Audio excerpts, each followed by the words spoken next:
2025 اور 26 میں اگر آپ ڈیتھ ریشو کو دیکھیں تو 1500-1600 جو ہمارے کیجوالٹیز تھی وہ 2500 تک پہنچ گئی. اس طرح آپ اگر ٹیررزم کے انسیڈنٹس کو دیکھیں تو وہ تقریباً آلموسٹ 50 to 75% زیادہ ہوئے.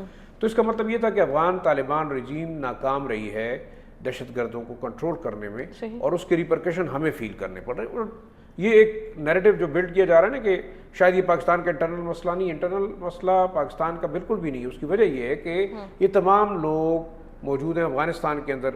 آپ کا یونائٹڈ نیشنز سیکیورٹی جنرل جو انسپیکٹر جنرل ہے اس کی رپورٹ ہے کہ 6 سے 7 ہزار ٹی ٹی پی کے دہشت گرد موجود ہیں آپ کے ننگرہار میں, خوست میں, پکتیا میں, پکتیکا میں, اور ساتھ ایون مطلب فرا اور جو ہے نمروز کے اندر بھی ان کے ٹھکانے موجود ہیں. پھر یہ رپورٹ بھی ہے انٹرنیشنل آرگنائزیشنز کی کہ آپ کے جو آئی ایس کے خراسان کے جو لیڈرشپ ہے وہ وہاں موجود ہے, 2-2.5 ہزار ان کے دہشت گرد ہیں.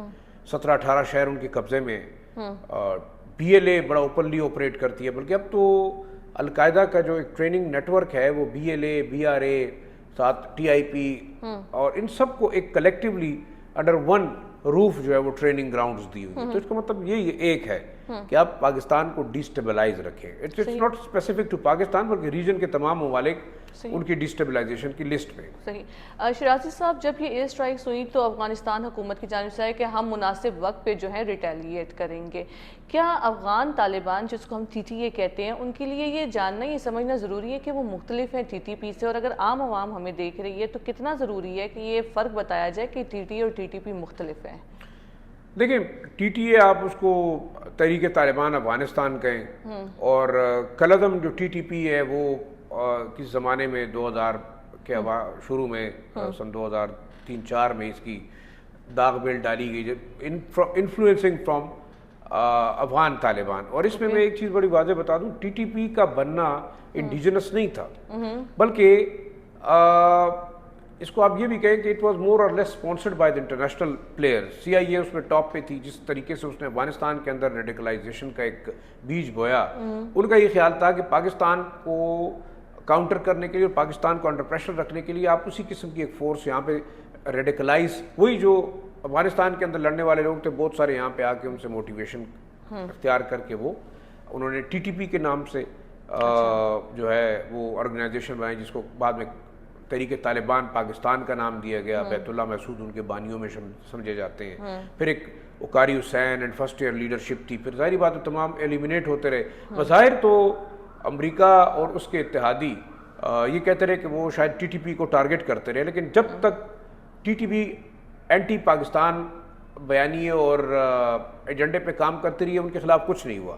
جس وقت بھی حکومت پاکستان نے کوشش کی ہے کہ ٹی ٹی پی کے ساتھ بات چیت کی جائے تو ڈرون سٹرائکس میں یہ لوگ مرتے رہے ہیں. آپ اگر بیت اللہ مسعود کو کریں, وہ بھی ان کو بھی اسی طرح ٹارگٹ کیا گیا جب وہ بات چیت کی طرف آنے لگے. پھر آپ نے دیکھا حکیم اللہ مسعود جو ان کا ایک دوسرا نائب سمجھا جاتا تھا اور بڑا خطرناک کمانڈر تھا, وہ بھی جب پاکستان کے ساتھ ریکنسیلیشن کی بات کرنے لگا تو اس کو اڑا دیا گیا ڈرون سٹرائک کے اندر. تو دیکھیں یہ ایک فار پرپس اس ریڈیکلائزڈ ایکسٹریمسٹ ٹینڈنسیز کو یہاں پہ انفیوز کیا گیا ہمارے سابقہ قبائلی علاقوں مرگ ڈسٹرکٹ میں اور خاص طور پر خیبر پختونخوا میں.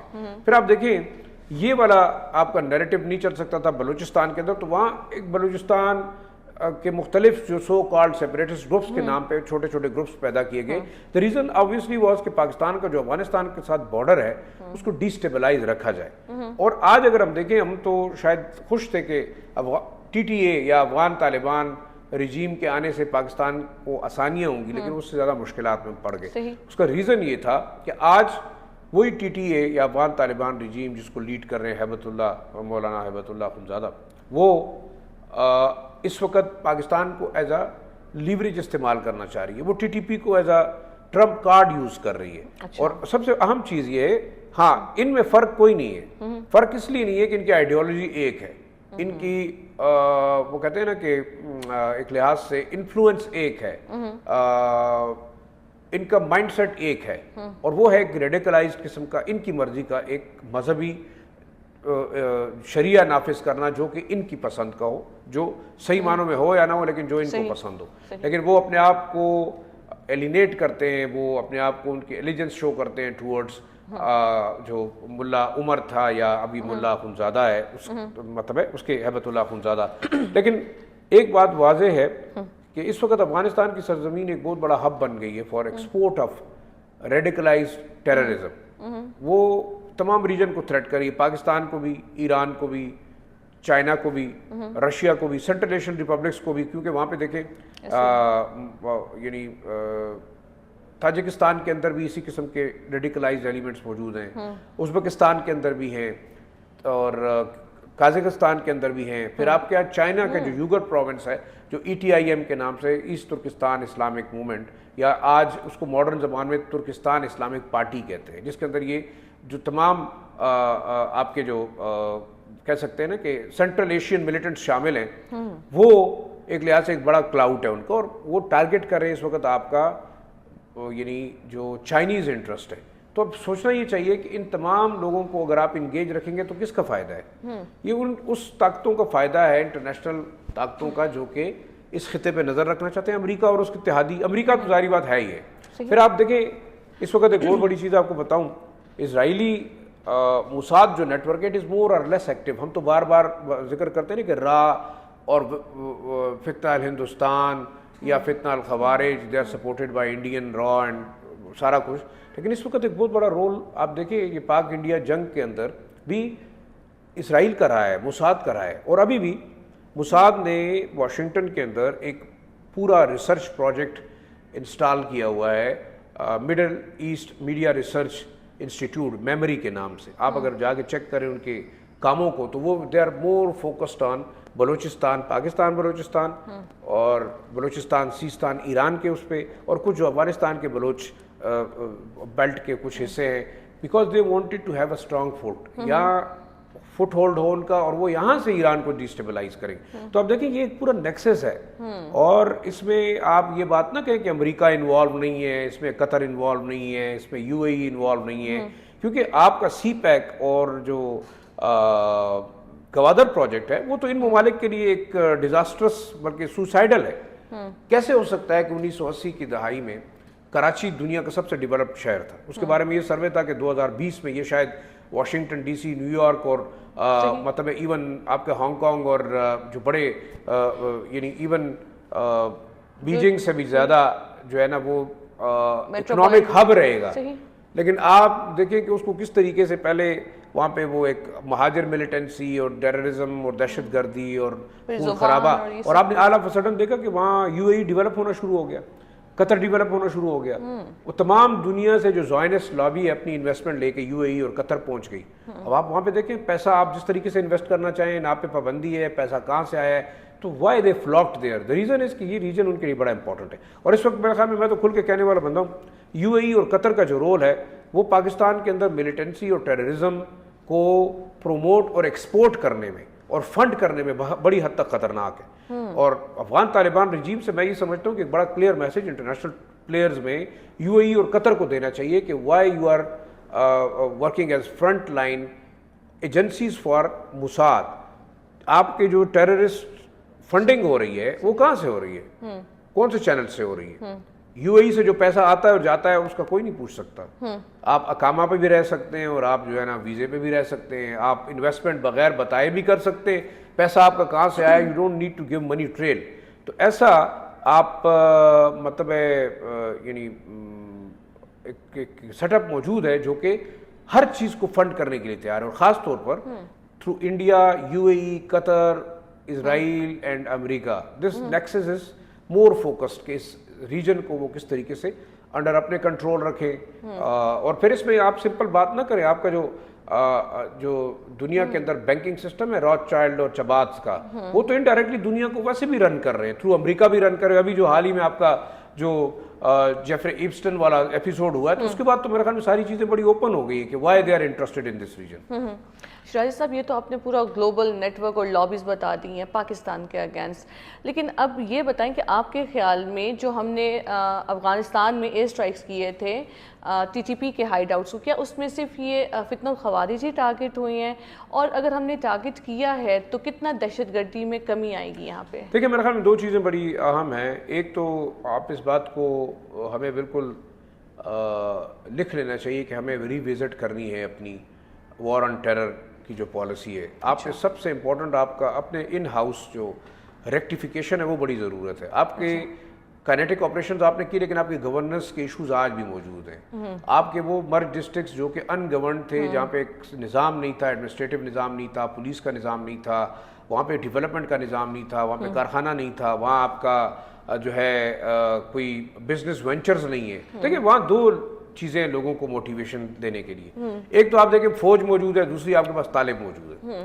اب طالب جو ہے یا ٹیررسٹ جو ہے اس کے پاس بھی وہی لگژری گاڑیاں ہیں, 4x4 ہیں, کلاشنکوف ہے, بڑے ہتھیار ہیں. اور دوسری طرف اگر آپ دیکھیں وہاں نوجوان دیکھتا ہے ہماری فوج کے نوجوانوں کو, اب فوج میں تو ہر کوئی جا نہیں سکتا, بڑا مشکل کام ہے, ایک سسٹم ہے, ایک پروسیس ہے, آپ اس کے تھرو جائیں گے تو وہ جا کے آسان سے $1,500 میں اسی فورس کو جوائن کر رہے ہیں جو کہ پاکستان کے خلاف لڑ رہی ہے. پیسہ آپ کے پاس آ رہا ہے, انڈیا سے آ رہا ہے, راہ دے رہا ہے, انٹرنیشنل پلیئرز دے رہے ہیں کہ پاکستان پہ نظر رکھی جائے. پاکستان پہ نہیں, اس ریجن پہ, کیونکہ چائنا ایک ایسی سپر پاور ہے جس کو کاؤنٹر کرنے کے لیے تمام دنیا اور امریکہ لگا ہوا ہے. پھر رشیا ظاہری بات ہے وہ ان کا ایک ٹارگٹ ہے.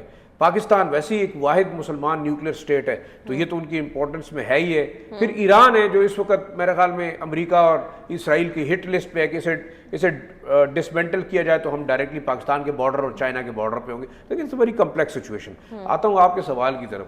میرے خیال میں پاکستان کیا کرے انٹرنل اور ایکسٹرنل معاملات کو دیکھنے کے علاوہ, میں نے بتایا نا کہ گورننس کے ایشوز کو ہم نے دیکھنا ہے. پھر آپ نے ایکسٹرنلی بارہا آپ اگر اپنے دشمن کو مار رہے ہیں تو افغان طالبان رجیم کو اس سے کیا پرابلم ہے؟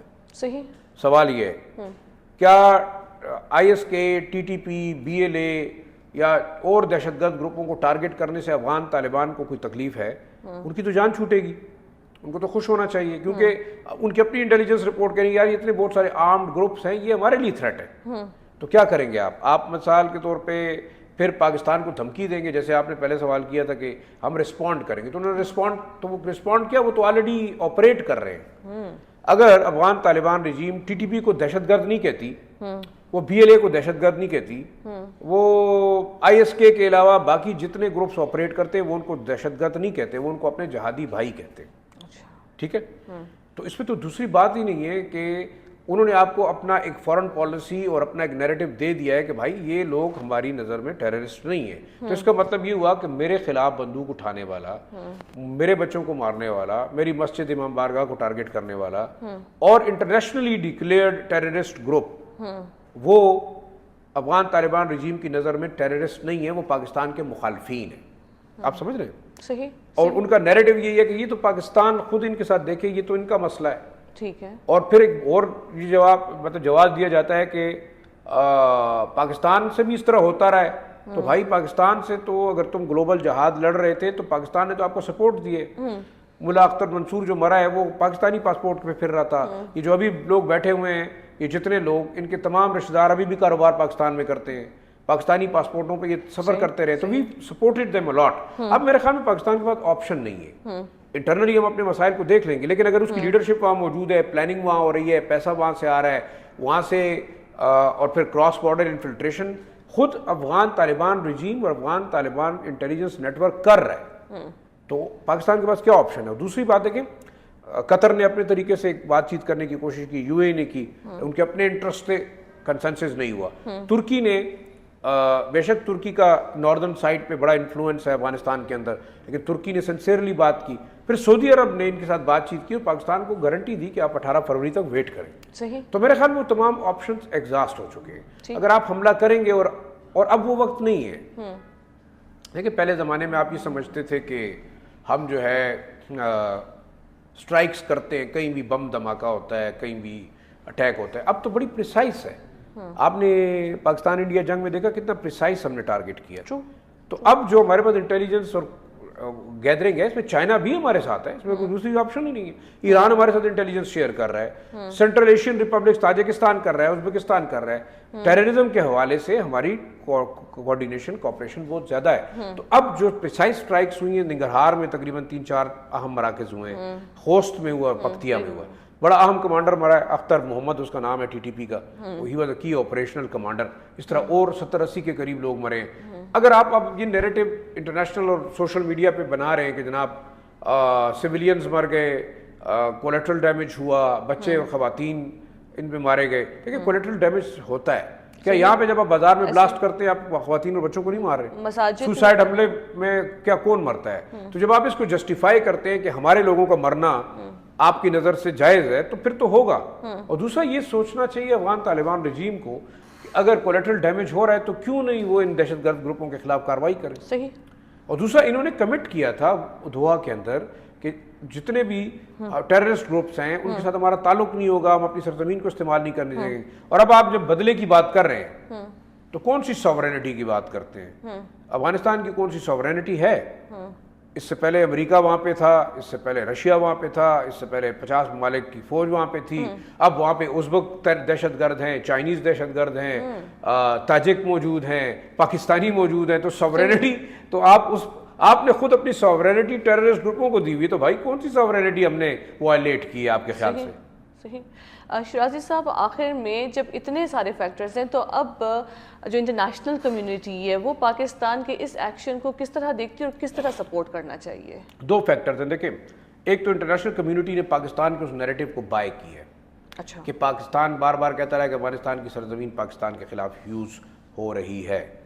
ٹھیک ہے جی, اور یہاں فلاں دہشت گرد موجود ہیں with proper documentation. پاکستان نے اپنی کہا, پاکستان کہتا رہا, لوگ نہیں سنتے رہے. ابھی آپ نے دیکھا حال ہی میں جو طالبان مانیٹرنگ ٹیم ہے اس کے پیریڈ کو ایکسٹینڈ کیا ٹل 2027, جو کہ مانیٹر کرتا ہے آن گراؤنڈ کہ پاکستان اور افغانستان کے بارڈرنگ ریجن میں ٹیررزم کی کیا صورتحال ہے. ان کی جو رپورٹ ہے ان کے مطابق انہوں نے 5 بڑے گروپوں کا نام لیا ہے.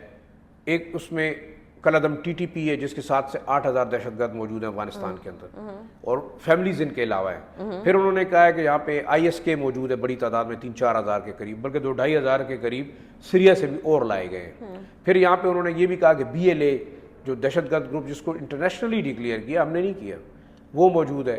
اس کے علاوہ پھر القاعدہ کے حوالے سے ہے کہ وہ موجود ہے. تو یہ 5 گروپس انہوں نے آئیڈینٹیفائی کیے. اس کے علاوہ 25-26 اور ہیں. صحیح. پھر ان کی جو 37 رپورٹ ہے اس میں یہ بات ہوئی. پھر اس کے بعد آپ دیکھیں کہ یونائٹڈ نیشن سیکورٹی کونسل کے اندر امریکہ, ڈنمارک, آسٹریلیا, انہوں نے باقاعدہ نام لے کے بتایا کہ ٹی ٹی پی اور داعش خراسان, داعش کا نام میں لینا بھول گیا, وہ بھی موجود ہے یہ 5 گروپوں کے اندر. ٹھیک, داعش اور ٹی ٹی پی اس وقت گلوبل تھریٹ ہے فار انٹرنیشنل پیس. تو یہ ہم تو نہیں کہہ رہے, تو اقوام متحدہ کے ادارے کہہ رہے ہیں, یونائٹڈ نیشن انسپیکٹر جنرل کہہ رہا ہے, ڈنمارک کی گورنمنٹ کہہ رہی ہے, آسٹریلیا کی گورنمنٹ کہہ رہی ہے, پھر امریکہ خود کہہ رہا ہے کہ افغان طالبان کو روکا جائے. اب آپ کہتے ہیں انٹرنیشنل کمیونٹی, میرے خیال میں انٹرنیشنل کمیونٹی جس کو امریکہ لیڈ کر رہا ہے اسے کوئی دلچسپی نہیں ہے کہ آپ کے ملک پہ اندر ڈیسٹیبلائزیشن ہے. وہ صرف غزہ پیس بورڈ پہ ہمیں تھپکیاں دے رہا ہے کہ اس کی اپنی انٹرسٹ ہے, وہ ریئر ارتھ ملرر کے لیے ہمیں شاباش دے رہا ہے کیونکہ اس کے اپنے انٹرسٹ ہے, لیکن وہ ٹیررزم پہ آپ سے بات نہیں کر رہا. پاکستان کے بعد ایک بڑا اچھا, کیونکہ اس کی وجہ یہ ہے کہ وہ ٹیررزم خود یہاں پروموٹ کر رہا ہے. اب یہ بتائیں کہ $160 بلین اگر آپ جہاد میں بھر کے افغان طالبان کو دے رہے ہیں, کس بات کے لیے؟ ایک طرف آپ کہتے ہیں بھی نان انکلوسیو گورنمنٹ ہے, خواتین کے حقوق نہیں ہیں, بچوں کے حقوق نہیں ہیں, نان طالبان کے حقوق نہیں ہیں, ناردرن الائنس میں رہنے والے شیعہ اور ہزارہ کے حقوق نہیں ہیں. 50% آپ کی آبادی گھر میں بیٹھی ہوئی ہے, وہ تعلیم نہیں حاصل کر سکتے, اور پھر اس کے باوجود آپ نے طیارہ بھر کے $160 بلین بھیجا ہے. اب ہر مہینے بھیج رہے ہیں, کیوں؟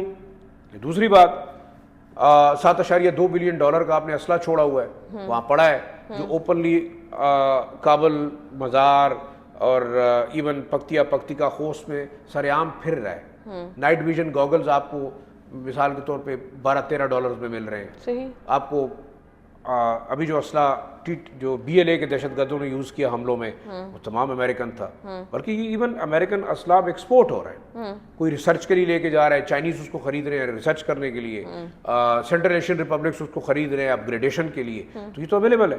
تو اب دیکھیں انٹرنیشنل کمیونٹی کا یہ رول رہا ہے. پاکستان کو کرنا کیا چاہیے؟ دیکھیں پاکستان کے پاس فورم ہے, OIC کا فورم ہے کہ اس میں اس چیز کو اٹھائے کہ بھئی جو اسلامی ملک افغانستان اپنے آپ کو کہتا ہے شریعت کے نام پہ واحد اسلامی ملک بقول ان کے, صحیح, وہ یوز کر رہا ہے, اپنی زمین کو استعمال ہونے دے رہا ہے را, موساد اور انٹرنیشنل نیٹ ورکس کو. ٹھیک, اس کو روکا جانا چاہیے. سعودی عرب کے ساتھ پاکستان کا پیکٹ ہے, اس پہ حملہ پاکستان پہ حملے کے برابر ہے, آپ اس فورم کو یوز کر سکتے ہیں, اور you have to take it up. اب آپ انٹرنیشنلی اپنا کیس اسٹیبلش کر چکے ہیں کہ یہ ہو رہا ہے, ٹھیک ہے. پھر آپ کے پاس دوسرا آپشن یہ ہے کہ یونائٹڈ نیشن سیکورٹی کونسل کے اندر آپ اٹھائیں گے بھائی میں وکٹم نہیں ہوں, یہ تمام ریجن وکٹم ہے. صحیح. تو یہ ایک انٹرنیشنل فورم آپ کے پاس ہے, ٹھیک ہے, آپ کر رہے ہیں بار بار جگہ جگہ پہ, لیکن اس سے زیادہ اہم میں یہ سمجھتا ہوں پاکستان اس وقت جو کر سکتا ہے وہ آپ کا ریجنل سلوشن ہے.